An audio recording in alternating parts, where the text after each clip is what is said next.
तारीख 26 सितंबर 2022। वक्त शाम 6 बजे। जगह पूर्वी यूक्रेन का क्रमातोस्क इलाका। टारगेट रूस का रेडार सिस्टम। लेकिन धमाका एक घर में हुआ और इस धमाके के आरोप रूस पर लगे। दावा यहां तक किया गया कि रूस यूक्रेन के आम नागरिकों को निशाना बना रहा है। इसके बाद दुनिया भर में पुतिन के खिलाफ अभियान चलाया गया। यूक्रेन की तरफ से इसे रूस की हैवानियत तक करार दे दिया गया। लेकिन अब जो सच सामने आया है उसने यूक्रेन की सेना और उसकी ट्रेनिंग पर ही सवाल खड़े कर दिए हैं।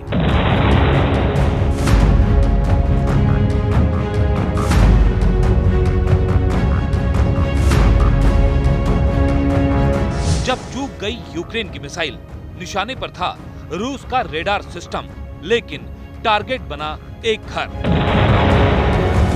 26 सितंबर की शाम करीब 6 बजे रूस के रेडार सिस्टम को निशाना बनाते हुए यूक्रेन की सेना ने AGM-88B मिसाइल लॉन्च की। लेकिन मिसाइल ने अपने टारगेट को मिस कर दिया और वो एक घर पर जा गिरी, जिसमें वहां मौजूद 3 लोग घायल हो गए। जैसे ही मिसाइल ने घर को निशाना बनाया तो यूक्रेन की तरफ से दावा किया गया कि ये रूस की करतूत है और अब वो आम नागरिकों को निशाना बना रहा है। लेकिन करीब 2 महीने बाद सामने आई एक रिपोर्ट के हवाले से पश्चिमी मीडिया ने दावा किया है कि जो मिसाइल पूर्वी यूक्रेन के क्रमातोस्क इलाके में गिरी थी वो यूक्रेन की तरफ से दागी गई थी। लेकिन जैसे ही वो हवा में पहुंची उसने अपना टारगेट मिस कर दिया। जिस AGM-88B मिसाइल ने अपना टारगेट मिस किया वो अमेरिका ने यूक्रेन को दी थी। सिर्फ क्रमातोस्क इलाके में ही नहीं बल्कि अमेरिकी अखबार द न्यूयॉर्क टाइम्स ने दावा किया है कि यूक्रेन की सेना ने गलती से अपने ही 3 शहरों पर मिसाइलें बरसा दी। दावा है कि जेलेंस्की के सैनिकों ने पुतिन की सेना पर निशाना साधकर जो मिसाइलें दागी वो क्रमातोस्क इलाके के साथ ही कीव, डोनेत्स्क के शहरों में भी गिरी, जिससे वहां भारी नुकसान हुआ और इन मिसाइलों की चपेट में आकर कई इमारतों को नुकसान पहुंचा।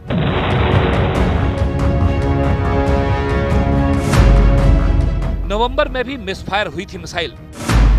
पोलैंड में जा गिरी थी 2 मिसाइल।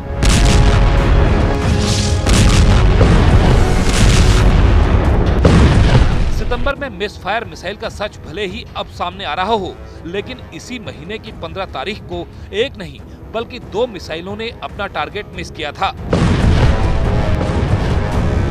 ऐसा तब हुआ जब 15 नवंबर को रूस ने यूक्रेन के कई शहरों को टारगेट करके मिसाइल हमला किया। यूक्रेन की राजधानी कीव, खार्किव, लीव और पोल्टेवा शहरों पर कई मिसाइलें दागी गईं। इसके बाद जब यूक्रेन ने मिसाइल से ही जवाबी हमला किया तो 2 मिसाइल की हवा में ही दिशा बदल गई, जिसके बाद वो पोलैंड में जाकर गिरी, जिसमें 2 लोगों की मौत हो गई। इसके बाद पहले तो दावा किया गया कि रूस की तरफ से ये मिसाइल पोलैंड में दागी गई हैं, लेकिन बाद में अमेरिकी राष्ट्रपति बाइडेन, नेटो चीफ और पोलैंड के प्रेसिडेंट ने रूस को क्लीन चिट दे दी थी और प्राइमरी इन्वेस्टिगेशन में सामने आया कि ये मिसाइलें यूक्रेनी सैनिकों की जवाबी कार्रवाई के बाद पोलैंड में जा गिरी। मिसफायर मिसाइल से बड़ी दहशत। लगातार मिसफायर से सहमे यूक्रेन के लोग। बीते 9 महीने से रूस की तरफ से जारी ताबड़तोड़ हमलों के बाद यूक्रेन में पहले से ही लोग दहशत में हैं। ऐसे में यूक्रेन की मिसाइल जिस तरह से टारगेट मिस कर रही है उसने यूक्रेन के लोगों की परेशानी बढ़ा दी है। हालांकि यूक्रेन की डिफेंस मिनिस्ट्री ने इस मामले में अभी तक कोई जवाब नहीं दिया है। हालांकि जांच में इस बात का खुलासा नहीं हो पाया है कि यूक्रेन ने जानबूझकर ऐसा किया था या फिर मिसाइल ने हवा में पहुंचते ही वाकई टारगेट मिस कर दिया। इसके बावजूद अगर ऐसी घटनाएं बार बार होती हैं, तो इससे यूक्रेन को कई तरह के नुकसान उठाने पड़ सकते हैं।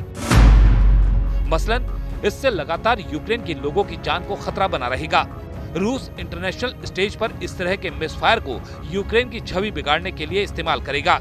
यूक्रेन रूस को सार्वजनिक स्थानों पर हमले के मामले में घेर नहीं पाएगा। ऐसे में रूस खुद सार्वजनिक स्थानों पर हमला कर यूक्रेन को घेर सकता है। यूक्रेन की तरफ से जो मिसाइलें मिसफायर हो रही हैं, वो उसे अमेरिका से मिली हैं। ऐसे में अमेरिका की छवि भी दुनिया में खराब हो रही है। भले ही यूक्रेन के सैनिक सही से मिसाइल को लॉन्च न कर पा रहे हों, लेकिन कहीं न कहीं सवाल अमेरिका की AGM-88B मिसाइल और नासेम्स एयर डिफेंस सिस्टम पर भी उठ रहे हैं कि कहीं इन मिसाइल सिस्टम में ही कोई खामी तो नहीं जो हवा में जाकर अपना टारगेट मिस कर रही है।